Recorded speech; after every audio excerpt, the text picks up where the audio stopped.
because I know you're really excited to hear what these all have to say, but we're also waiting for our live stream audience, and I'm going to wait for the signal that we are live, and then we will absolutely get started. But thanks again. You're an awesome audience. You learned a lot in kindergarten how to focus, so good. All right. So we're going to get started. Good morning, everyone. I'm delighted to welcome the participants here in person, as well as those on the live stream, to our wonderful panel today on our Meet the Funders event on Capital Funders. We're so delighted to have this amazing group of panelists here with us, and we'll hear from them in a minute. But before then, I just want to get a sense of who's in the room. So I'm just going to ask, how many are new to Foundation Center? Wonderful. We welcome you.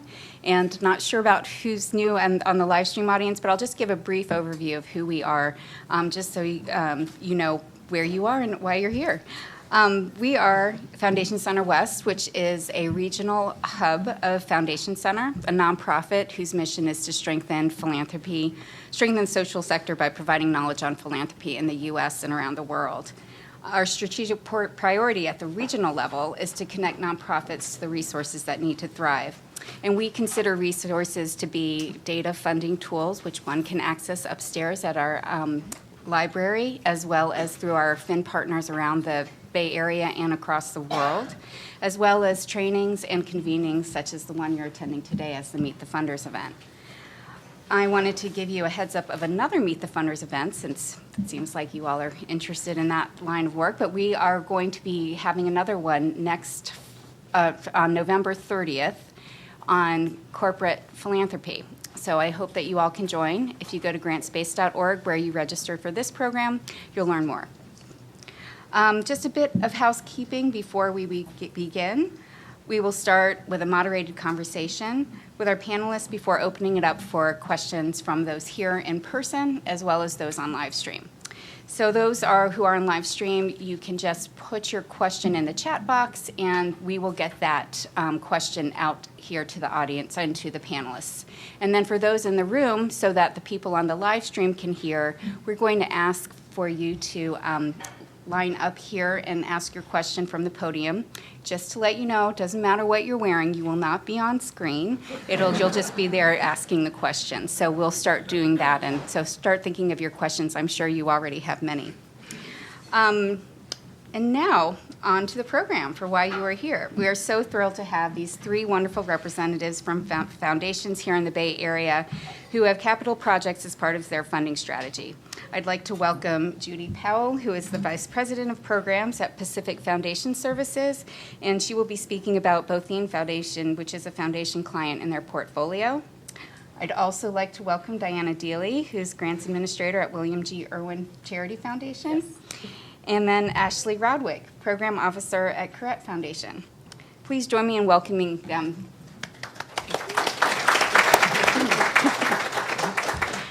So before we begin, and I just gave your brief title of who you are and what you do, I'd love you all to just give a little bit more background on who you are, your title, how long you've been with your organization, and just for the sake of fun, some fact that one might not know about your organization based on any public available information, website, et cetera, or something interesting about yourself that you would like to share as it relates to your role at your organization. I'll start with you, Judy. Okay, thank you. And thanks everyone for being here this morning. It's been a while since I've been on a panel, but I'm kind of excited. I see some familiar faces. So I'm Judy Powell, Vice President of Program at Pacific Foundation Services.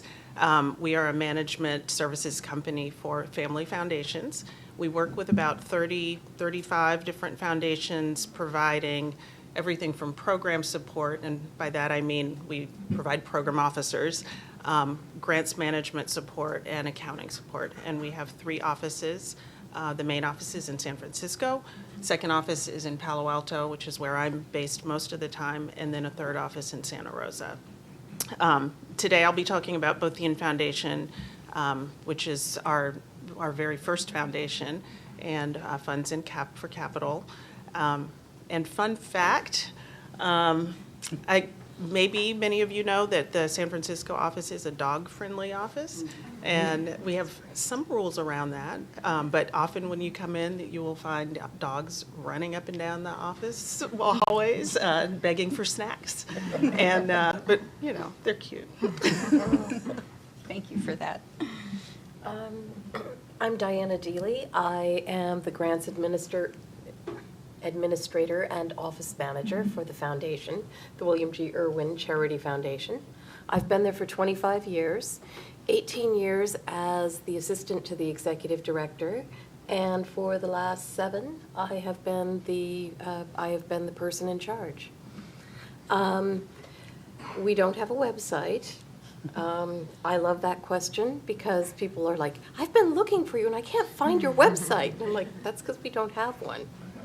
Oh, okay. I started off as a desperate temp looking for work, and Mike interviewed me in March of 1993 and didn't hire me. And 6 months later, having discovered the error of his ways, he called me.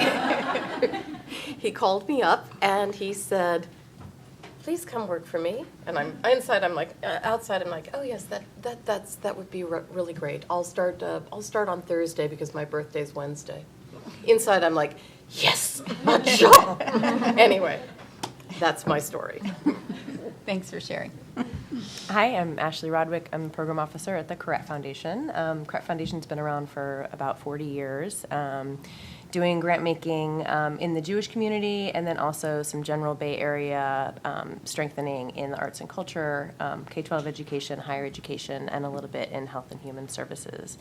I've been there about 8 years, over 8 years now, and since I've been there for a while, I've had the privilege to work on pretty much every initiative and every grant area that we've done, even the Jewish side, and I'm not Jewish, so that's been kind of a nice way to get to know all the work we do. Fun fact about the Correct Foundation, which not many people know, unless people have been in the Bay Area for a very, very long time, is the Corretts were actually a family. Mr. and Mrs. Corrett started a clothing business back in, I think, like the 30s and 40s, selling women's wear. Corrett of California, you might have heard the label. And both of them immigrants, Jewish immigrants who made their way to California and met here. And Stephanie Corrett, she was the designer, and Joseph Corrett, he was like the sales guy, really starting their business selling sweaters out of the trunk of his car, basically. And true San Francisco entrepreneurs created a business, eventually patented some permanent press technology, and then sold their business to Levi's, which is where the money comes from. That's what a lot of people want to know. They are no longer with us, and so the foundation really serves as their legacy, and that's sort of the charge that the staff and the board has taken at the foundation. So. Thank you for that. I did not know that. That's an interesting story. I always find that an interesting question. You just really learn about a little more about what people are doing and how they came to be. So thank you for that. So obviously this is a very popular topic. We have a full house here. We sold out a couple weeks ago, and then I know we have a lot of people online. So I thought we would start with, what is this topic? Capital funding. What does it mean, and how does one define it? So I'm wondering if one of you would like to take that as a first question, and then everyone else can help elaborate if needed. I'm happy to Okay, start. great. So the Botheen Foundation defines capital funding as anything for durable goods. We have a range of types of projects we support, everything from new building to renovation, what we call equipment and furnishings. So if it's program equipment for a particular direct service nonprofit or new furniture for a building, technology, and vehicles. So those are the 4 main buckets that we work in. Great, thank you. Diana, would you like to elaborate on that? Do you define it the same way? Very much so. The way that the trustees define it is something you can walk up and touch. Given our size, we tend to give smaller grants than Botheen or Corrett, but we do try to make a substantial impact. And having something you can walk up and touch is a very good way of defining capital. Great, thank you. How about I Correct? think for the Correct Foundation, capital for us is primarily like a brick and mortar, usually a building project or a renovation. But I think, as times are changing and technology has become so important for all organizations, specifically nonprofits, they do recognize that sometimes there's a technology upgrade or a systems upgrade that is really crucial to sustainability. So it's not that often that we make those grants, but that's certainly something that we consider. Great, thank you all. Just to follow up and to go a little deeper on that, I'm wondering if you could give us a brief overview about how one approaches you for funding capital projects, or how you're looking and finding folks, Sure. or how they find you. Start? Go ahead, Start? Judy. Okay. So there are 3 grant-making cycles per year for Both Eaton Foundation, usually February, May, and October. And all this is on the website in terms of the dates. We have a 2-week open period where we accept applications, and those dates are clearly out there, but check off, and they may change very rarely, but it happens. And the guidelines are for direct service programs that serve low-income children or their families, or people with disabilities. The people with disabilities do not have to be low income. So it's kind of 2 separate paths. We're primarily looking for projects that can be completed within 12 months. So requests for long-term capital campaigns don't lend themselves as well to Both Eaton funding unless you're coming in near the end. You can show that the funds will be spent within a year. And I think those are the main criteria. Grants are usually between $5,000 and $50,000. I think we've rarely, in the 3 years that I've been there, gone beyond $50,000. And they're for very tangible projects. So if it is part of a larger capital campaign, the foundation likes to know what it is so they can have something to touch. And I can give some examples later. Great, wonderful. Just go down the table, or? Yes, sure, Okay. Diana. Okay, very much the same as Both Eaton. We are not that big. We like to come in at the end. The 12-month payout rule is not hard and fast, obviously, because we know that it's Cheop's law. Everything takes longer and costs more. We know all about that. But we do like to have some prospect of paying out within 12 months. Our process is fairly simple and straightforward. I joke with people that if you're not in one meeting, you're in the next. Do not drive yourself crazy trying to make a deadline. The trustees meet 4 times a year. It used to be 5, but that's become impossible. Our range is we've given as small as $15,000, and we have given very rarely up to $1 million, and that is very rare. Again, our process is very similar. Please check my LinkedIn. I try and explain what I need. Don't worry about making a deadline. Send in when you're ready, not on some arbitrary schedule. That's about the best advice I can give you. Great, thank you. Just to follow up on that really quickly, Diana, I'm wondering, we just heard from Judy that there are certain issue areas that are the main, the starting criteria, I guess. And so I'm wondering, do you have any criteria such as that? Well, our initial focus was very much on medical projects, but that was almost 100 years ago. These days, I would say education is actually our primary focus. Schools, preschools, community centers are a big thing now, especially for seniors. Cultural happens, but it's not going to happen often. Great, thank you. So for the Correct Foundation, our approach is a little different, which I'm sure you find just in general, every foundation kind of operates its own specific way. So it's always really important to when you're asking for any grant or any type, just to really understand how the foundation works and what their specific approaches. So we're kind of the opposite, not very transparent. Correct is an invitation-only foundation. And usually, definitely with our capital grants and with a lot of our grants, they're usually made with, we build really long-term relationships with our grantees.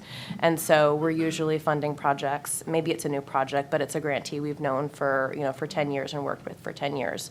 That's especially so with our capital projects. We tend to give larger grants, often multi-year, multi-million capital grants for like large projects, building buildings, that type of thing. And so for a large grant like that, really that, that relationship that you have with a grantee and the understanding of their mission is really important to our board, so that like they're already bought into the mission, and so this capital project is kind of a natural way to help support them. So there's no, I'd say, specific criteria for a capital project for us. It's usually with a long time or at least a current grantee, and it would fit into our sort of general buckets of program areas. So it's the Jewish community, it's the education, it's arts and culture, maybe health and human services. So that's kind of just the general the general criteria. We'll fund new buildings, renovations, like I've mentioned, sometimes technology, but it really just depends what the organization needs at that time. Let's see, I think, part of I guess if it's a criteria, our board sees it as, a capital project that's really helping an organization with its long-term sustainability. That's very important to our board. So a capital campaign or capital project often really supports that because they're thinking long-term. They're thinking about costs and how to, affect those in the long term. So that's kind of fits into our strategy. Thank you for sharing that. So just to get a little bit deeper into the why. So many folks out there who are looking for funding partners will go to a website and it'll specifically say, do not support capital projects. So you are rare gems in the space, and I'm wondering if you can share how that became a strategy or why you think it's important to fund in this way. Judy, you want to start? Sure. So Bothine just celebrated its 100th year anniversary last year. And so it was a little hard to go back to the beginning and talk to anyone who was there at the time to find out, how long has this been a focus area? But I was able to get a little information. But so the foundation was started by a man, Henry Bothine, who came to San Francisco in the 1870s from the Midwest. And he made his money as first as a trader and then a manufacturer of spices and flavor and coffee, and then acquired a lot of real estate. So it's that last part that I think is the roots of the foundation, a real interest in property and real estate. And while capital funding was not the only focus of funding from the beginning, it's been a constant throughout. And so, fast forward to modern times, as funders, the board recognizes that they are a rare gem, and the feedback that they receive from nonprofits that they have funded is, thank you. It's hard to find this kind of funding. And so, in all of the conversations that they've had over the past several years around, should we refocus our funding in any way, capital is always a constant. So, there are a few of us, I refer nonprofits to Irwin, she refers them to Bothine, we know the few players in the space, so. Thank you. Well, we're not quite 100 years old. We were founded in 1920 in the will of Fanny Irwin. Fanny's husband, William G. Irwin, was a sugar baron. He was Klaus Spreckels' partner in Hawaii. He also had substantial interests here in San Francisco. His bank, the San Francisco Trust Company, eventually bought Wells Fargo, but the name Wells Fargo was better known, so we kept it. We were founded to promote the physical improvement of mankind. That's how Fanny phrased it in her will. At first, that meant that we actually funded individual doctors' patients. We looked for indigent patients, but that was a long time ago. And as time went on, that got nearly impossible to do. So we decided that we would build things. I think that the current set of trustees like that very much.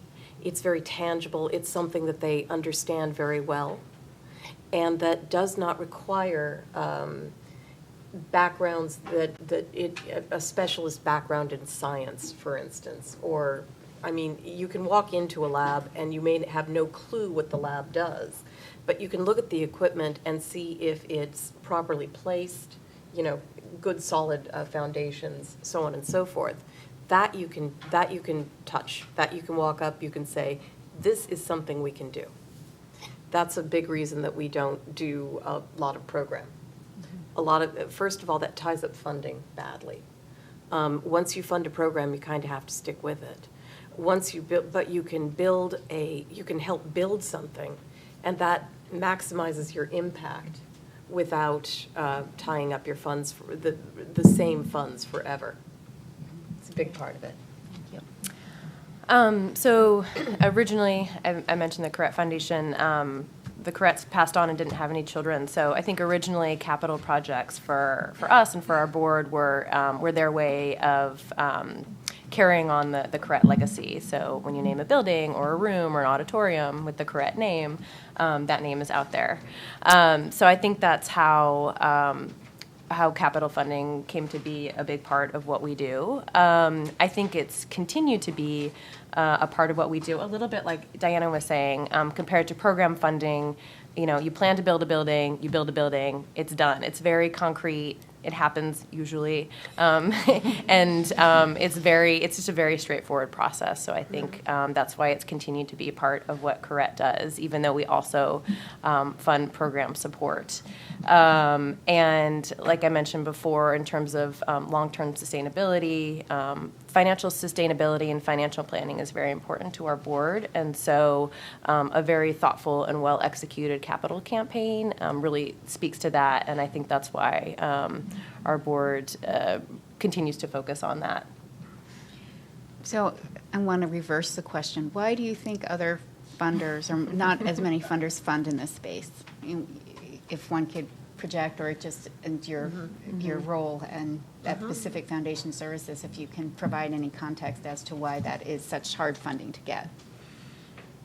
Well, you know, I guess it's a different approach to grant making. And when I think of, you know, some of the client foundations that we work with, or some of the other foundations I've worked with over time, you know, many of them are trying to make a social impact in a different way, you know, and go maybe address root causes, you know, doing the work that you all do. And they're making a choice. I mean, they're making a choice that they would like to have their funds directed in that way, as opposed to something that's a little more tangible. Sure, great. Anybody else? I think on the large capital grant spectrum, I think it can be a very scary prospect for a funder if they haven't done it. You know, it's usually a large amount, and I think, I think that's part of the reason why it's a little overwhelming or not done by a lot of foundations. Great, well, thank you. Do you have anything else to say, Diana? I don't have too much to add to that, except for one thing. Program has this, you get this immediate sense of satisfaction with it. I'm funding to take care of children. I'm funding to help the disabled. I'm funding for animals. I'm doing this, that, or the other. Capital is a longer game, and it also requires, honestly, a harder head. Great, thank you. I'm wondering if you each could think about a capital project that you've done. You don't need to name organizations' names, but one or two that really stand out to you as a good partnership with your foundation. Can I start on your end first, Ashley? I'm trying to think of specific examples. I mean, I can think of just maybe some criteria Sure. that pop out from good campaigns in general, and just kind of what we're looking for, which I've kind of mentioned before. But a campaign that has that's been well thought out, has clear goals, good planning. For some of these larger campaigns, usually an organization comes to us or comes to a funder when there's already been some type of feasibility study, so that the organization understands what they think the capacity in the community is and what they think they can expect from community members. It's certainly an upfront cost, but for a larger campaign where the risks are maybe higher, I know that's something that can be really helpful for an organization to help build out their strategy.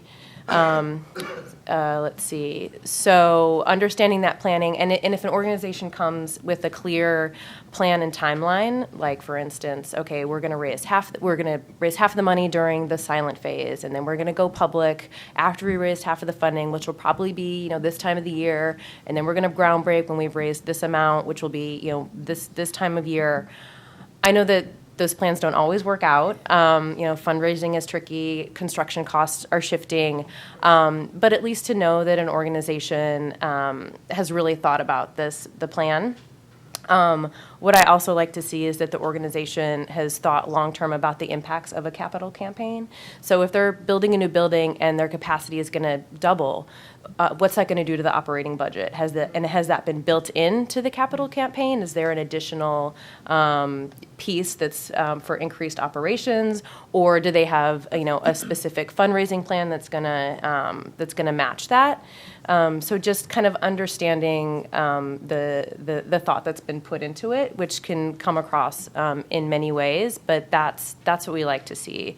Specifically for Corrette, we usually come in when at least more than half of the funding has been raised. I think for these reasons, just to understand that a capital campaign is at a certain point, and we're very confident that it's going to, continue as planned, or it's going to come off. So that's a little different. We don't usually come in as like a lead funder, but like to come in either more than halfway or come in to maybe close a campaign is where we're comfortable.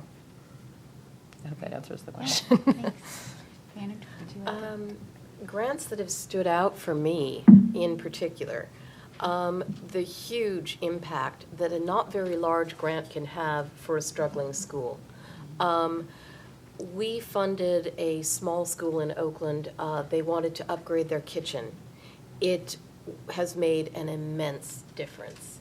They have gone from feeding 90 kids a day to feeding over 200. The kitchen is brighter, cleaner, safer, all the things that you want to see. That's a huge impact. That's the sort of thing we wish to do. We gave a grant, not a very large one, to a small school, a different small school, but they put in new windows and they painted. That's all they did. But the difference, the difference. The children were much happier. Floors are a favorite of mine, mostly because we get these wonderful notes from children. My personal favorite was, the floors look so nice that nobody throws food on them. And I sort of said, I thought that was lovely. Yeah. But one thing I like to emphasize is that a capital grant does not need to be $1 million to be very helpful. And I tend to like to focus, because of our size, on the floor, on the roof, on the kitchen. Those are things we do very well. And I like to do. Great. So Bothene is very similar to Irwin in the types of many of our projects. Lots of kitchens, lots of roofs, lots of floors. I've had some floor experiences too, and it makes a huge difference. I think the organization that comes to mind, though, that I think illustrates a strong grant or a strong applicant, I won't name it, but you might be able to figure out what it is. It's in Sonoma County. It's a conservation group that they conduct original research, basic research, but also have a wide-ranging educational environmental ed program with K-12 and junior college nearby. And what made that a strong application is, first they hit the target population, square on, and they were able to demonstrate that they were serving a significant number of low-income children. They'd actually applied previously, and they didn't demonstrate that, and I had some assumptions, not being familiar with the organization, that they weren't serving the population that was the focus of both the Foundation. So we had a conversation, they came back, and they were able to clearly demonstrate that. So they were strong on a few fronts. They were strong on, being within guidelines. They were strong on being clearly an important organization in the community that provided something. It doesn't always have to be unique, but distinct and useful and helpful in a way that if they weren't there, it would be missed. In their case, I would say it's pretty unique. And then third, that they were able to demonstrate very clearly that there was a need for the request. And in their case, it was a vehicle. They needed an all-wheel drive vehicle to get around on their grounds, but also to pick up children who were participating in the programs. So, they hit it out of the park on all three, and just really an amazing organization. But in addition, we don't have it in our guidelines yet, but it's something that we're talking a lot about at Pacific Foundation Services, and that's diversity, equity, and inclusion. And they really bring an equity lens to their work in ways, again, that didn't come through in the initial proposal. But as we, as they applied again and I went out for a site visit and we talked, I was really, really drawn in by what they're doing. And a part of their mission is to bring new voices into the scientific fields, particularly as they relate to the environment, which doesn't have a lot of representation among people of color. And their partnership through the local community college is helping to address that. And so there are a number of things that they're doing, including paid internships. So again, that's not written in our guidelines, but it's something that the foundation and PFS as a whole is really starting to look at more closely, and it really lifts up some of these organizations as really strong ones. Thank you for sharing that. Just to draw upon that a little bit more, are there any other requirements for either of your other two? Just the idea that the DEI lens is now becoming part of that equation. I'm wondering if there's anything not stated yet that might be underlying in that way. I'd say it's similar. We don't have a stated equity lens, but our board is looking for ways that organizations are serving the underserved, whatever that might mean for an organization. So, yeah, if there are ways to broaden the range of services or provide access to a group that maybe an organization hasn't been able to serve before, I think that's always a point of interest for us. I would say that we don't have any, again, like everybody else, we do not have anything specific or written down. There's a definite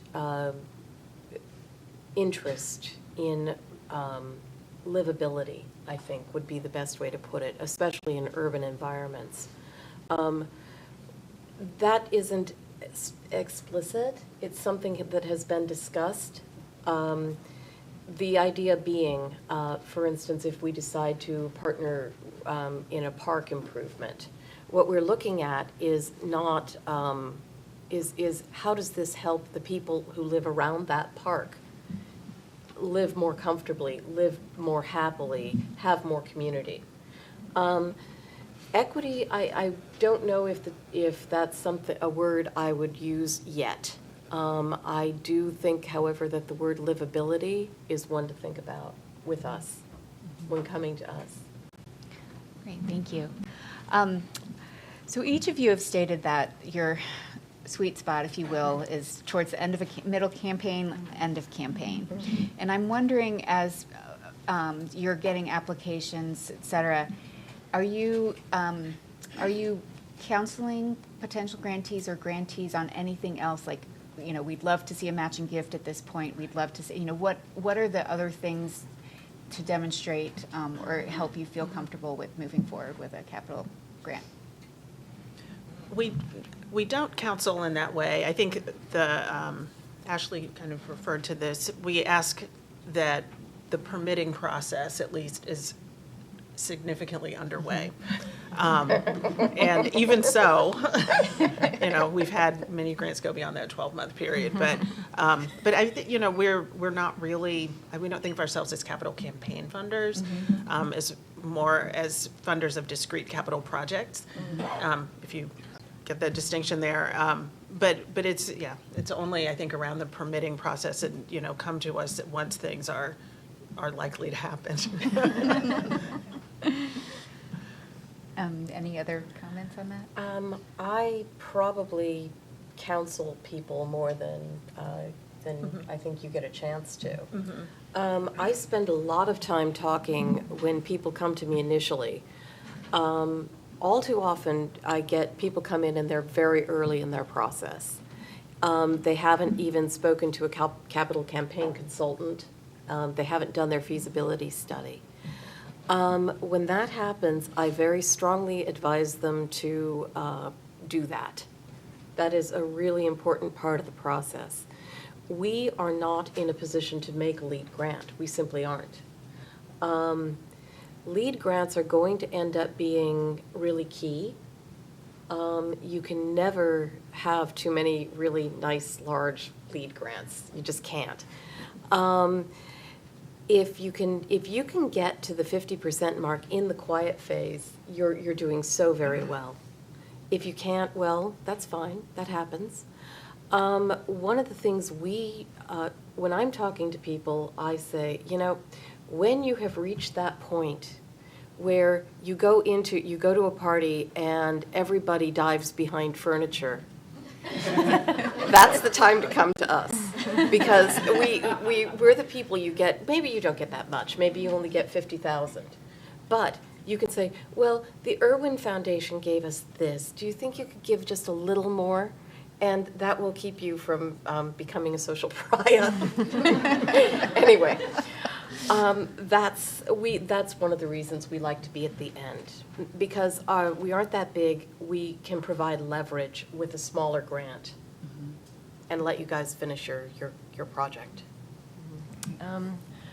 Probably building on what the two of you have said, I don't know if I have too much to add, but I probably, because our capital grants that we see are with usually long-term grantees, I probably do more counseling because I'm already in conversation with a grantee, through past grants, and so they might come to me really early saying, we're thinking about this capital campaign. Does Correct want to come and be a lead funder? Which I usually say no.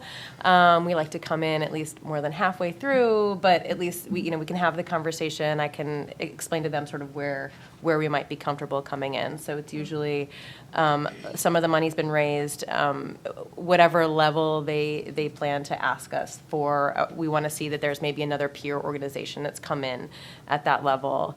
One thing that we look for is board participation. So we specifically ask for a list of board giving, and our board likes to see that the organization's board really has some skin in the game when it comes to capital giving. So that's something we look for. So if that doesn't look very strong, I would definitely tell an organization to maybe wait until that looks a little better and then come to our next board meeting.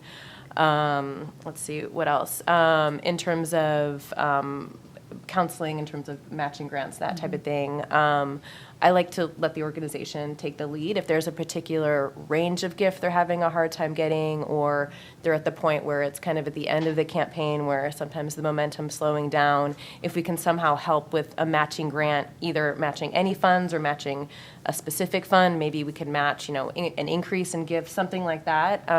We don't like to necessarily dictate it, but if there's something that's useful for the organization, then we can put those stipulations on our grant if that would help them bring in a certain type of dollars. So I think that's always a good question to ask a funder, if they do matching grants or if they like to do matching grants. Our board likes to see that. Our board likes to think that, and probably any board likes to think they're being strategic with their funding. Besides just writing the check, are they leveraging other dollars? Like you said, is seeing the correct name going to bring in, a few other people that you're waiting for? Or is it somehow going to leverage a type of funding, is something we look for. Great, thank you. To just go a little bit further on that, really just the relationships with grantees and what does that look like. So I'm interested because capital projects are usually start and end. And I know you've talked a little bit, Ashley, about how the people who come to you are usually people you already know and you already have a relationship with them. So I'm curious for the others how that kind of relationship begins and does it end, or are there, coming back to the well one more time for the next upgrade? How are you maintaining relationships with grantees who are applying in the capital space? So nonprofits are eligible to come back to receive a grant every 3 years from Bothine, which goes pretty quickly. So there are now, so I've been working with Bothine for 3 years, so I'm expecting to see some come back through pretty soon. But then I think it's a little unique because we work with so many foundations at PFS. When I first started, I worked with 5 different foundations, and I had some grantees with 3 of the 5. So maintaining a relationship, across multiple foundations is sometimes the way it happens. Great, thanks. For us, one of our priorities is to reach out and find new grantees. That's been one of the things that I personally have been proudest of. We went from perhaps 5 new grantees per year to 15, and that's harder than you think.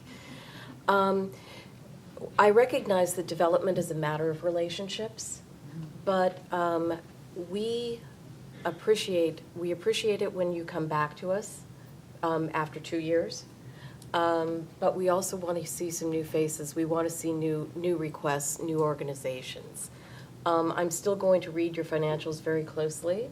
I'm still going to want to see at least 50% of funding in place, if at all possible. Although if you're really tiny, there's a chance that you'll get that you can come to us for funding on a smaller project.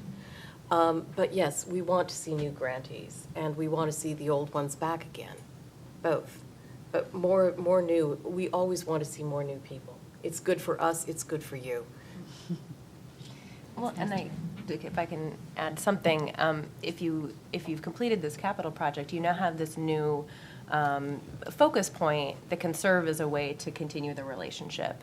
Come see the building as it's open, or come see the new floor, and then we might not be able to come to numerous site visits sort of in the middle of it, whether it's during that 3-year period when a grant can't come, but understanding how the space is being used, even if it's just sending us updates of like, look how many people filled up this Correct Auditorium or whatever it is, I think is a good way to build those relationships and try to make them long term. You kind of have this like focus point now that we've participated in a project. Can I add a little bit? Sure. You made me think of something, and I'm a little reluctant to say this, but I'll say it. Our board loves to see pictures and notes from projects that have been completed. And so when I get them, I'm not able to share them all because I don't want to flood their inboxes, but I do share some of the pictures and notes, and it does mean a lot to them because we staff does site visits to all of the applicants that are moving forward for consideration. And board members are invited to come with us, and sometimes they do. There are like a couple who come pretty regularly, but most of them don't have direct contact with the nonprofits. And so it does mean something to them to be able to see the kids, right about the floor, or send pictures with a lot of excitement showing the equipment. So, Great. Thank you. So each of you is unique in its own way. Bothine, part of Pacific Foundation Services. Irwin, not necessarily a foundation website. Correct. Different. So I guess for those here in the room, I'm interested in, and we know that you are very special gems, but there are others out there. So my question to you is based on who you are and what you do and just looking at the whole capital funder landscape, how would you advise those looking for capital funds to find those prospects and find those foundation partners? I would say utilize your board as much as possible, and also, top major funders or donors who are really invested in your organization. If there's a grant or an organization that's not necessarily a grantee of ours, it might be hard for me as the staff to just, bring this to the board, explain the mission while also explaining why giving a large capital grant. But if there is a relationship with a board member or our leadership, that always helps. So just to really scour your board, pick their brains, find connections, allow them to make an introduction. I would just say utilize your board, whether it's connections, helping them support, like I've said, support the capital campaign and show that they have skin in the game and investment in your organization and in the capital campaign. I'm sure somehow, somewhere, there's some in-kind gift or time or resource that that many people on your board can provide. So I don't know. That's what I think of off the top of my head. Thank you. I learned about the Irwin Foundation because as part of our application, we ask nonprofits to provide, other sources of support. And I kept seeing Irwin pop up. And I was like, where is this? Who is this? And I couldn't find it on the internet, but I found it. I found it through GuideStar. And so, you can ask you can ask us, what we know. I'm happy to make connections when I can for organizations. I think the other thing that I am learning is, individual donors to capital projects are the most important. And I know nonprofits want to come to foundations because they think they get the big bang for the buck. But it's really, I think a capital campaign consultant will tell you, it's really the cultivation of a lot of individual donors, many of whom have family foundations behind them or donor advised funds, and really not to overlook that as a source. I think that's also a good point, that an individual donor can be very impressed and write a check that day. A foundation needs this long process, and then it's a board meeting, and then it's not the right time, and then it's, it could be a 6 to 9 month process before we actually bring it to our board, which doesn't always work for your timetable, and construction and costs are going up. So yeah, in terms of kind of getting some large gifts quickly, it's very good to have a diverse portfolio of contributors so that can work with your timeline. When you have to start cold, go to similar organizations and look at their donor board, because that will do you a lot of good. That'll give you some leads. The Foundation Center's library has once you have the name, you can go and look in the Foundation Center library who these people fund, what they're about. But in terms of just that cold start, donor boards, that's never going to hurt. Thank you, and thank you for that plug, Diana, for Foundation Center. I will just add one other thing as it relates to boards. One of the things that we've added recently, past couple of years, is really a list of board members of foundations and also their LinkedIn account, so it's easy to look at that to see where those connections might be with your board or others that you might know. So I'll just do that one shameless plug. I'm going to open it up for questions in just a second. So if you do have questions, you can start lining up. But I will ask one final question now, and certainly maybe one at the end to close us all out. But I'm just curious as to whether you're seeing an uptick in capital requests recently, or is it something that has remained steady? Is there a seasonal aspect to it, or some sort of cyclical aspect to it? I'm just curious as to where you think we are right now in this city at this point in time with rising rents and trying to buy a building or renovate a building. So I'm just curious as to where you think we are as a community. I'm not seeing an uptick in requests. our foundation gives out between $1.5, $1.7 million a year, and it's, that's just what our budget is, what it is. And it seems that the number of requests is pretty steady. The one mini trend that I've seen, which is interesting, is organizations that have negotiated very favorable leases with their landlords, but in exchange, they have agreed to a very, a large number, worth a number of capital improvements. So it could even be, $1 million of improvements over 10 years. But even so, they come out ahead because they're getting, rent at $1 per square foot or something, and they can raise grants for these improvements. But I've worked on a few of those, and so that seems to, I don't know if it's a trend or not, but it's an interesting development of how nonprofits are dealing with this space and high cost issue. Thanks for sharing that. Same, very much the same sort of thing. I will grant that I haven't seen much change in the number of requests. We very steadily give about between 4 and 6 million every year. So as I say, not that great a change. What your point about build out and capital improvements in exchange for a favorable lease, we see a lot of that. We don't fund it much. There's a sense of unease about that. We're waiting to see how it develops. Maybe that'll change in the near future, but I don't know. At this time, the feeling is let's wait and see on that. I think we might be seeing maybe a slight increase just because, the economy is doing well, especially for large donors, so people are feeling more comfortable, I think, engaging in a capital campaign, making that investment and being able to ask their donors. And I think as people are looking at, nonprofits being priced out of their space, maybe looking at, okay, maybe we make the investment now to own our space before we can't afford rent. So I think maybe there's been a little in uptick in that regard, not huge, but yeah. Great. I think everyone's either being shy or we've covered it all, but if you have any questions, please feel free to come up. And we have a couple from the live stream audience, it seems, so I'll start with those. Thank you. So here is a couple of questions for you from our live stream audience. Thank you all. First one is, how do you get invited to apply for those who are invitation only? If one can, you kind of touched upon that. Yeah, a little bit. Ashley, but if you have more to share. Yeah, I mean, it's a tricky thing.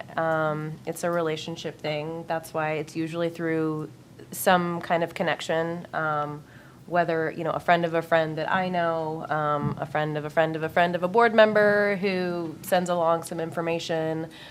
We do take emails through, we do have a website, and you can ask questions and send emails through that, and so we do get, unsolicited, I guess, emails through there, and we do read them, we do consider them, so every now and then there's something that looks promising that we might reach out to someone, but it is kind of a relationship, sort of LinkedIn connection game sometimes. Great, thank you. And both of you all accept applications. Right. So. Okay, great. Out of the blue. I have a few more, but I will let, we now have a nice long line here, so we'll start with the questions from the audience here. Hi, I'd just like to know, how much detail are you looking for in terms of the project? Like, are architectural renderings and those kinds of images important? I would say for the most part, no. Most of the requests that we're considering are not that complex, and often, as I said before, there's technology or vehicles or furnishings, and but when relevant, some kind of indication on paper of what the project is. And as I said before, we usually do site visits, so coming out and seeing the space really is sufficient. As the more brick and mortar funder and larger grants, we do like to see some kind of plan, especially since we usually come in later in the campaign, so it's nice to see that the permits are permit process is happening, and there's some real planning involved. So, and having that visual is kind of nice for our board, because I might have come for a site visit and understand, but they're just hearing about it, usually for the first time. So, so that's important to us. Very, very basic. I think we were talking about this earlier. We don't have a lot of time and space to present to our board. We usually get a very brief, we need to know everything about your project, but our board really gets a brief summary because they're looking at a whole bunch of grants. So in the way that you can be the most concise, to the point, give us like the brass tacks of what this project, what it is and how it's going to benefit your organization, get right to the point. Even if just right up front you can do that, and then continue on and write as long as you want, but in ways that you can really just put it right in front of us, the significance, that's really helpful. I personally like a very simple, very straightforward request. I don't need a whole lot of detail. What I need is, this is what we're doing, this is what it costs, this is the, keep your statement of how much impact it's going to have to a paragraph. You don't need to give me 5 pages, trust me, I believe you. With regards to architectural renderings, if you have one elevation that is really beautiful and really effective, include that. But mostly, I really beg you, give me a 1-page project budget. I really beg you for that. Anyway, that's me. Thank you. You're welcome.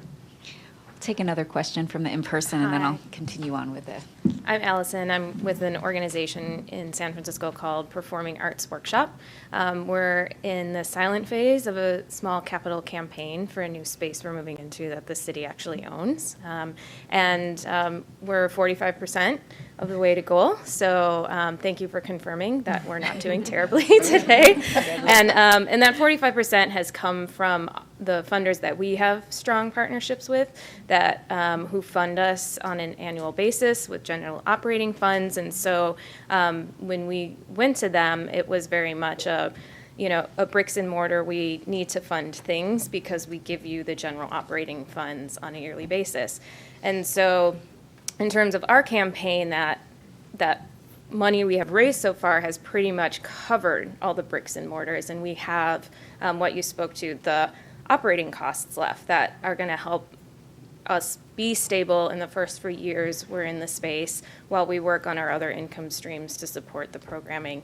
And so my question is, hearing from all of you that you like to come in at the end, and what are you giving unrestricted funding? Are you still trying to give restricted funding for specific things? And how has that worked out with your grantees when they may have already covered the cost of all those items? That's a great question. So sometimes we have participated in a campaign that is part capital and part operating, or part capital, part endowment. And for both the and at least, it's important that our dollars be attached to something tangible, so the durable goods. So I think, kind of logistically how it plays out sometimes, and for us, we may not be coming in at the end, and that's fine, but how it may play out logistically is, say there's a museum that has a, very comprehensive project, but they know that one particular gallery needs refurbishing, and they can get started on that they plan to get started on that relatively soon, even though the campaign may continue for another couple of years. Our dollars could go to support that. So we would not make a grant for the operating. It's just not within the guidelines for us. Same here. We don't give unrestricted grants, except we have some annual grants that are unrestricted, but those you don't even. Just unless you're the organization's already receiving them, that's just not going to happen. It's just not. Sorry. If we're funding a capital campaign, our funds would be restricted to the capital campaign, but that can be inclusive of the durable goods or the operating expenses. That can be inclusive. We specifically don't fund endowments, so we might specify the other piece. But we're pretty inclusive in what a capital campaign means for us and where the funding can go. Thank you. I'm going to just ask more questions from the live stream. Thank you for your patience. This is from the ESVA Regional Library. I'm not sure where they're located, but what they want to ask is, what excites capital funders about a project, and what turns you off about a project? Can we all dive under the table? I can tell you, I think I've told you what excites both and about a project, what our guidelines and what our priorities are. What turns us off, or what, doesn't make it through, are things that are not focused on our target population. This is what I see most frequently. So there's an organization that serves, call it a youth enrichment program after school, and it serves a general population. It's primarily for fee. So that's not, middle income, middle and above, and that's not the target population of Botheen, which is clearly low-income children. However, they have plans to do community outreach, or, and to go into XYZ community to do outreach, and so that those children have the same opportunity. That's not a bad thing. What is the weak point is they haven't done any groundwork or legwork to make that happen. And the request to us may be for, say, some equipment or materials that are used by the whole program. And what it says to us is the kids that are going to be using that equipment are the kids who are paying and can pay. Meanwhile, the organization is still beginning to develop plans. They haven't talked to anyone in the community yet. They haven't determined whether there's a need or an interest in the program. So that's, it feels like they're trying to slide in to our guidelines by saying we have plans to go out and serve these communities. And that's not good. That's not a strong approach. Great. Thank you for sharing that. Does anyone else have anything to add to that?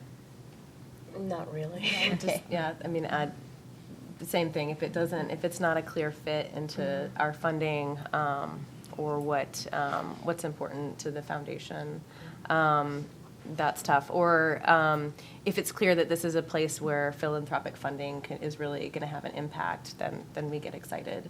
But otherwise, it's a bit more of a tough sell, I would say. Great, thank you. And now back to our in-person audience. Thank you for waiting. Thanks. This is a question for Diana about the statement you made regarding the scenario with the low lease that was negotiated in exchange for the tenant improvements. And you said, we want to wait and see on a scenario. What exactly are you waiting and seeing on? How it works. How it works for the nonprofits who are doing it. We don't move fast and we don't chase any fad. We are very slow, very methodical.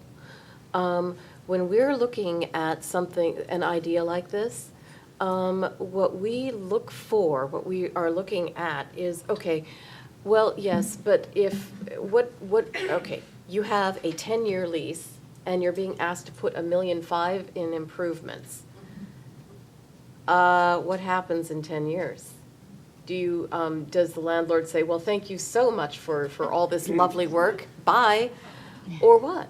We're waiting. We're waiting to see if the landlords are viewing this as an opportunity to get improvements on the cheap, or if they're actually viewing this as a continued sustained investment in their community. We're waiting. When we see, remember, this started happening, 6-7 years ago?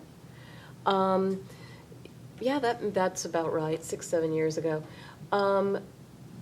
I'm waiting for the first people who received a lowered rent in return for these improvements to come back to us with either, hey, we're losing our lease, or this has worked out brilliantly.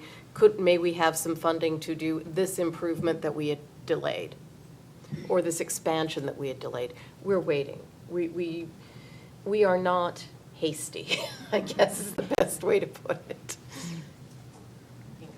I hope that helped. Yeah, okay.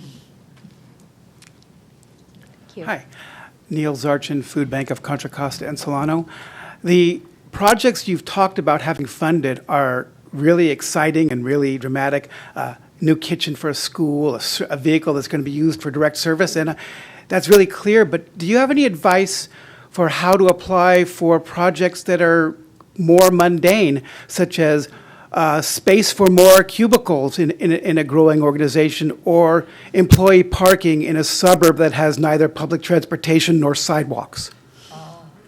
Good question. First, get the buy-in from your community. In other words, make sure that your neighbors are not going to have an absolute fit about the parking situation. That's really important.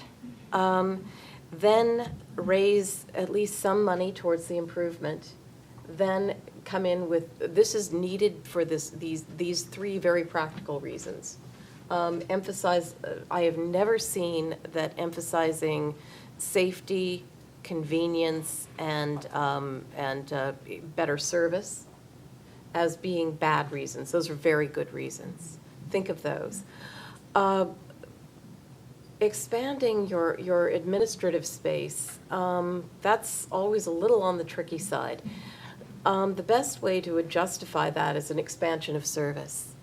If you have if you're serving more people and you need more cubicle space, you first emphasize how much more service is being provided, then come in with the, we need to do this.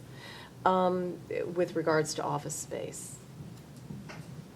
Yeah, it's never fun to fundraise for the non-sexy project in general. I recognize that. I think just onto that, just if you can focus on the measurable impact it's going to have, throw some numbers in at how it's going to make you more efficient. We're always interested in the bottom line and what it's going to do for the organization. You're probably going to get your best gifts from your long-term funders and board members who are just so invested in your organization that it doesn't need to be a flashy, sexy sell. But if you can bring it back to the impact it's going to have, and be creative. Think of all the different ways that this parking lot or whatever it is going to impact your work. I would say, and if you do have a funder that you can kind of, spitball ideas with, or can kind of advise to just kind of talk through some scenarios, and maybe they can help, kind of spin it. I mean, I don't know how you work with your boards, but I try to find the best way to present it to my board and put the best foot forward anyway. So usually if you have a relationship, you can kind of talk through the best way to present this very unsexy project. In terms of unsexy, we're good for unsexy because we don't need a naming opportunity. That's a thing to keep in mind. It's a standing joke in our board meetings that on one happy occasion we funded a wastewater treatment plant. And one of the trustees got this sly little smile and said, "They can't slap a plaque on that one."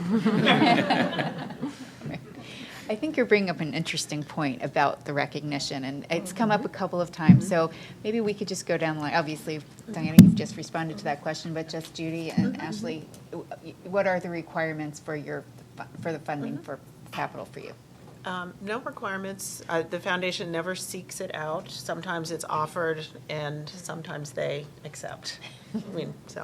It's and when they do, the conversation really is about leveraging other funds for the organization. It's not the recognition. We have half of the board members, or 5 of them, are family.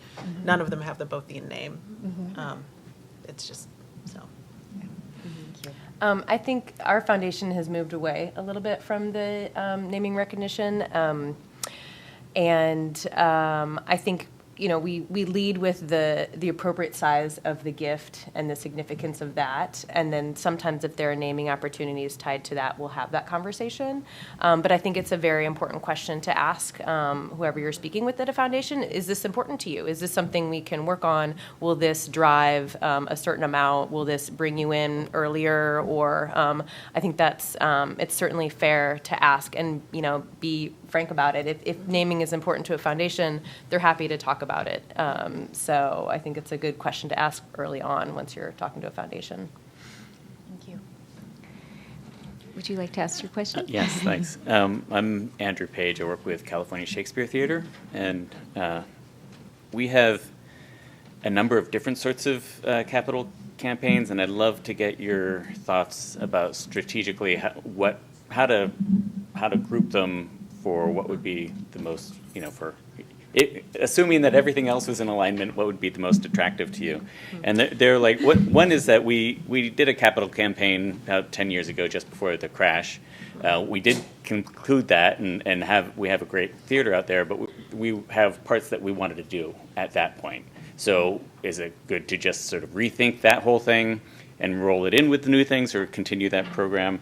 Other is just ongoing safety and lights and all that sort of stuff. And then other infrastructure things we would like to do for increased functionality is another sort of group of things. And then also the possibility that we're going to have to move out of our administration space and go into a new real estate situation. Those are all real things coming down the pike. I'm wondering what, if putting it on your hats would be the slice that would be most interesting to you, or all of it together. Before you step away, I have a question. Mm-hmm. Is there a price tag for all of that? The on-site, well, there's a price tag. It's about $1 million in terms of functionality, safety, and improvements on our site. I don't have a price tag yet in terms of around moving. That we're really early phases of that. Okay. We have a few years left on our lease. I guess, We'll probably have different answers. Okay. Well, I'm not a capital campaign expert, but I would say that $1 million is a significant ask, and to me, it sounds like it makes sense to think of it in terms of a campaign. Instead of, there aren't that many funders out there, I think, that, would make discrete grants. They may come in on one piece of it and then they're done, and you may have missed an opportunity to get a higher level of investment for the whole piece, instead of seeming like you're going back again for another big thing and another big thing. I agree. I think, because, since we're usually thinking longer term and larger gifts, we would like to see that all wrapped up as a campaign that's all about, improvement, safety, or whatever, the emphasis is. So you're not kind of nickel and diming and like putting a price tag on everything and finding one donor for this and one donor for that. It definitely depends on your donor base. So this, whether it's with a consultant or with your team, just really understanding your donors, your board, and maybe what their capacity is. But I would think it's better to combine it all as one campaign. And then it's kind of the bigger vision, and everything is just driving towards your mission and the importance of your financial sustainability. I think maybe there are more funders like Correct that are campaign focused versus, these two can kind of take a elevator here or a bench there or whatever, but I don't think there are too many funders like that. So that would be my recommendation, is to put it all together. And maybe there are different phases, which can be fundraised separately or all together. But we've certainly seen campaigns like that where you don't want to, have this huge chunk where you're raising all the funding and in the meantime can't tackle some of the stuff that's really important. So maybe a phased campaign, and then you'll find maybe donors want to contribute to the campaign as a whole. Maybe donors want to contribute to phase 1 or phase 2, just depending on what they're more comfortable with. And also a great question to bring to your board and see sort of where they might be able to help, and kind of see what their capacity might be, what they are more willing to ask their friends for, because they're going to need to be involved. So those would be my recommendations. I too would agree on, please do this as a campaign. Don't hesitate to emphasize when you do your research and you talk to people, don't hesitate to emphasize a component for one foundation or another, or one donor or another. But don't let yourself, don't get monofocused. A campaign is the way to go on something like that. So I have a follow-up question about it. It's an interesting scenario, and I appreciate what you all say, and I agree. It also sounds like complete donor fatigue to keep trying to go back for these smaller amounts. But just in terms of the theater space or the actual program space versus admin space, do you see that as one whole campaign, and that is part of the whole vision? I would. Yeah. Yeah, absolutely. Yeah, I mean, administration, again, maybe not sexy, but that's the engine that runs your organization. So you want to maximize the efficiency of that, be able to hire the staff you need to hire, be able to, have the building efficiencies. So, I mean, that helps your bottom line just as much as bringing in tickets. And in fact, how are you going to bring in tickets if you can't do the marketing and the tracking? Seriously. It's all part of the same thing. Great. And then you can give it like a fun, sexy name instead of funding the like ADA compliance versus the campaign for the future. So, should I trademark that? Yes, you should. Maybe it already has been. Yeah, probably. I think I've heard it before. Hi. Hi, I'm Abby Leonard from Rising Sun Energy Center in Oakland. We recently took advantage of a great opportunity, sort of unexpectedly, to purchase a new building before we had the chance to do a campaign. And so now we want to do a campaign which, is for that building, but ultimately it becomes paying down the debt. Is that unattractive to funders like you guys?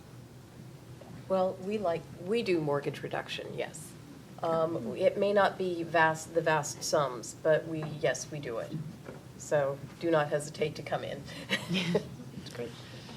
That's a good question. I don't think we specifically would direct funding to paying down a mortgage, but if that's part of your campaign and it's for this building, that seems equally important. I think it's just just being clear about explaining what all the funding is going towards. I'm sure there will be funders who won't. Yes.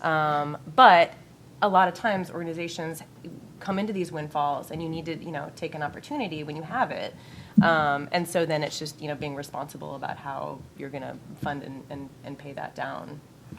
I think, especially if you're, say, a correct grantee and we have this relationship with you, then it's all about, just understanding that.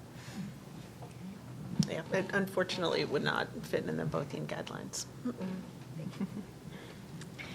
you like to ask your question?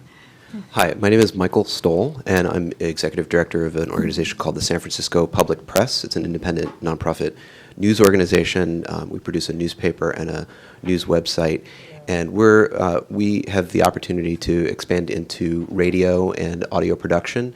And so we're about halfway through our campaign.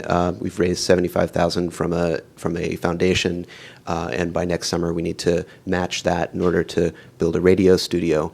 My question is specifically in terms of direct service versus other ways to other purposes for a grant. And I know in particular, Irwin focuses on direct service and also on education. How do you see workforce development and skills training for low-income people? In particular, we're working on a project in collaboration with a department at City College to take people who are in the broadcast and electronic media arts track, make them job ready. And this is an opportunity if we're able to build a classroom and radio studio for them to get the experience and the skills to put out there for a high-tech job tracks. Is that considered? Is skills training and workforce development, is that considered direct service, or is that not a good fit for those purposes?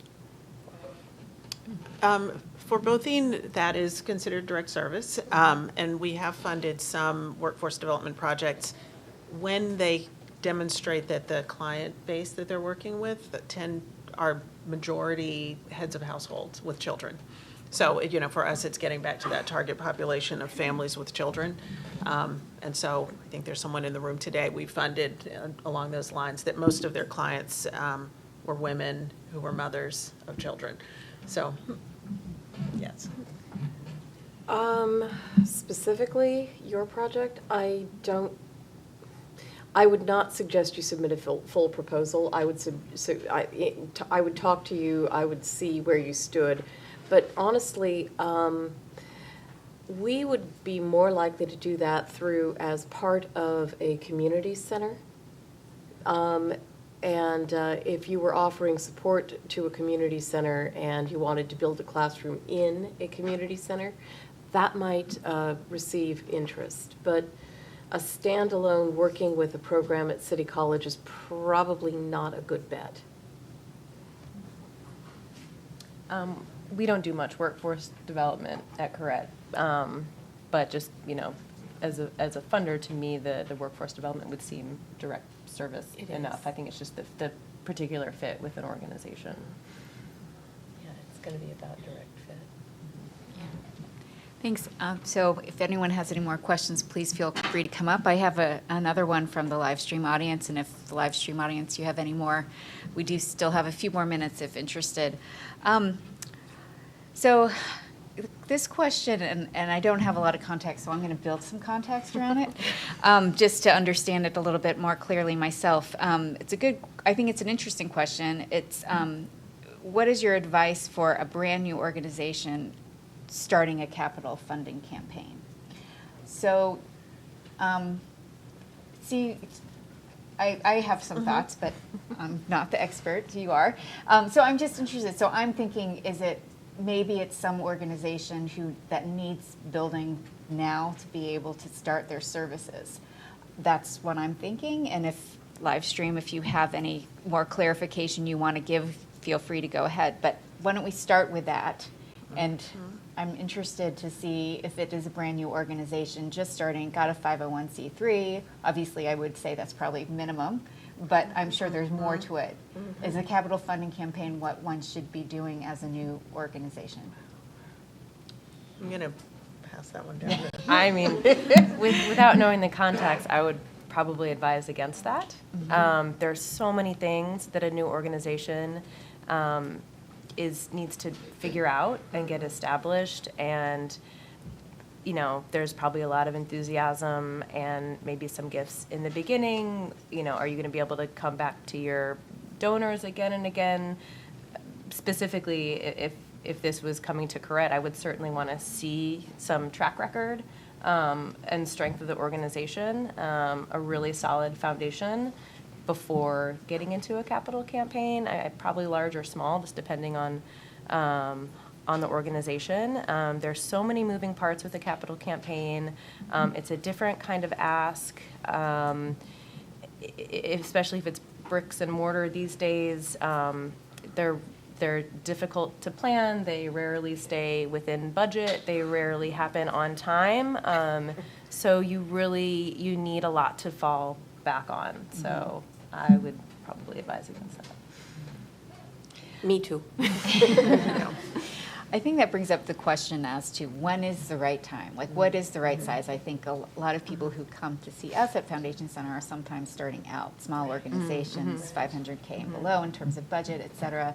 So is there a time when one is ripe to go after a capital campaign, besides the fact that they need a new building, but, the size or the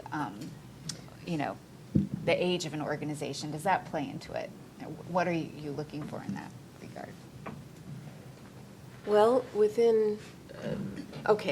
this is going to be really, really general. We're going to want to see, almost any funder is going to ask 3 questions.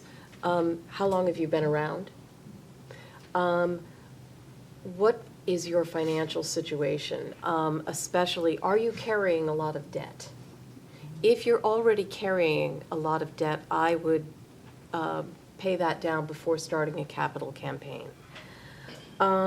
Starting a capital campaign, I think the very first thing you must do is identify your lead donors and your, say, 5 major gifts. And when I say major gifts, I'm talking about something that will cover between a quarter and a half of what you're going to try to raise beyond your initial lead gifts. You must have your board involved.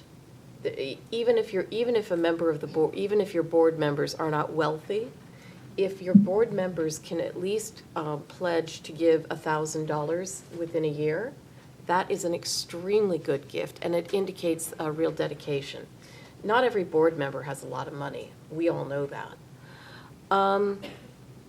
Timing. Do your best to keep it short. The shorter your capital campaign, the more likely it is to succeed. You see these campaigns that go on for 10, 15 years, and they never reach a goal. It's so hard. And at a certain point, somebody says, okay, we got a fish or cut bait. So they scale the plan way back, and they do what they can afford. And sometimes that can be very, very hard on the donors who look at it and say, well, that's not really what I gave money for. So there many moving parts. Be as solid as you can, have a plan to finish within 2 years. That's all. That's the best advice I can give. I think those are all good points in terms of maybe what to look for, what a good foundation is capacity of the board. And willingness to contribute, and also, I mean, do you have a fundraising board in general? Are they trained in fundraising? Are they bringing their friends? If they're, I think that's a good indicator of strength. And you're donor based. Can you think off the top of your head of a handful of donors you could call tomorrow and ask them to contribute and know that you would get a positive response? I think that's probably a good indicator. And in terms of organizational strength, like, do you have a line of credit? Are you going to be able to cover some of these costs with your line of credit? If someone makes a pledge but they can't pay for a year or so, I think that's a good foundation, something to think about. Do you have anything else to add? I'm curious, Ashley, if you wouldn't mind expanding a little bit. So I think those are great points as to how one should go about a capital campaign, but how could one demonstrate to you, or how would you like to see that demonstrated, especially in the terms of board capacity? Will they bring their friends and those sorts of things? What are the indicators that you as a funder are looking for to see about that? Well, it's easy to see since we come in at, say, 50%. So a lot of times we can see the list of board contributions. I think, if we can see in terms of like a line of credit or that strong foundation to cover the costs, to see the financials and how an organization is planning to pay for this is for, I guess, a large capital campaign. We look very closely at balance sheets, audits, financial history, that type of thing, to just understand if the foundation can bear this. It's a disruption in your fundraising. It could be a disruption in the operating funding you're bringing in. So understanding sort of what's in maybe reserves or what's liquid and usable. Those are some of the things we look at. Okay. Anyone else have anything to add about the demonstration of? If you have full board participation, we want to hear about it. Great. Thanks. So we just have one more minute. Oh, I'm sorry, I didn't see you come over. My apologize. Hi, I'm Shantaria McGilbreth. I'm the founder and the ED of Prancing Ponies Foundation, where we turn third-year engineering girls into leaders. I have a question. How important is the experience of the leadership? I retired from biotech. My job was to build out all of our office space. And so we are looking to get our first office space, which also serves as our academy as well as internship space for our girls. Is that important? Is that something that can be included, that you weigh in on? Is the experience of the leadership in terms of constructions and build-ups? Oh, an intern. That's not going to hurt.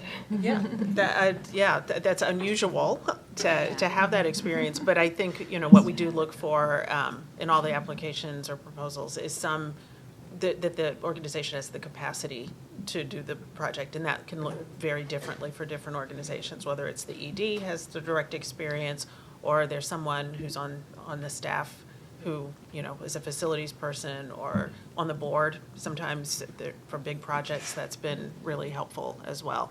So yes, it is something we look at. I think there are a couple of things to look at. There's the actual experience of leadership in, doing the whatever it is, managing the work or the project. But we also just look for strength of leadership in general, even without that practical experience.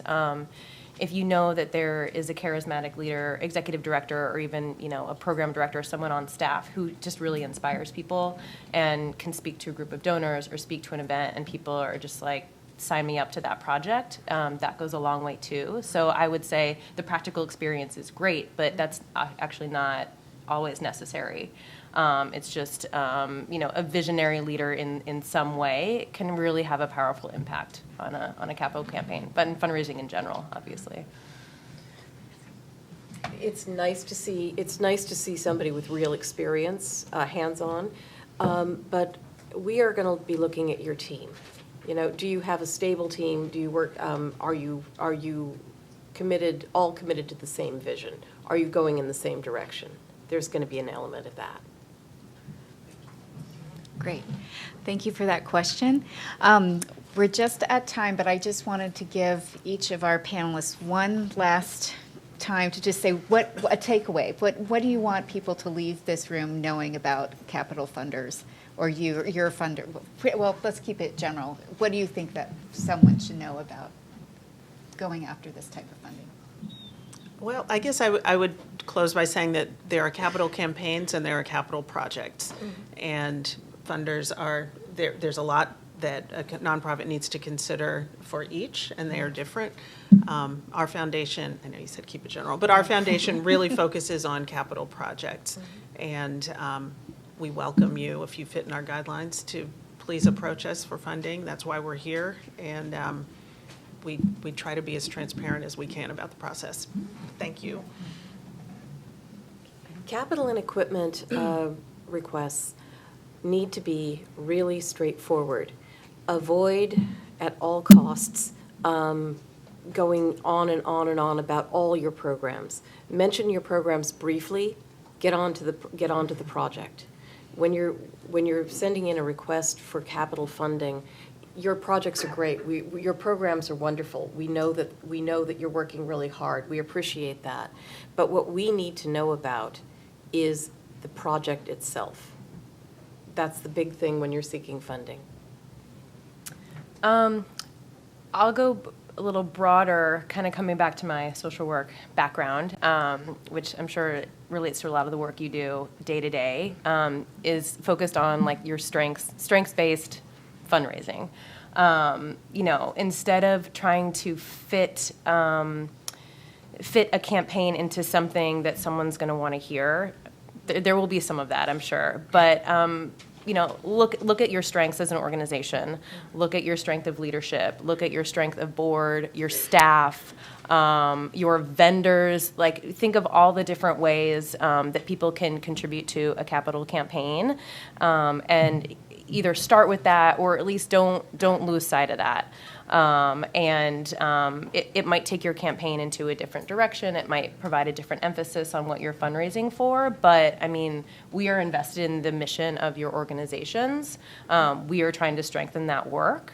So I would say start with that as your foundation, and hopefully a capital campaign or capital project would blossom from there. Thank you for that great advice, all of you. And please join me in thanking our wonderful panelists for their insights and their time today.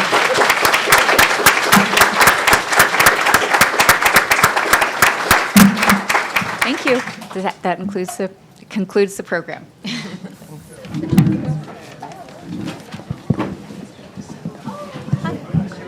Sure. Hi, Natalie.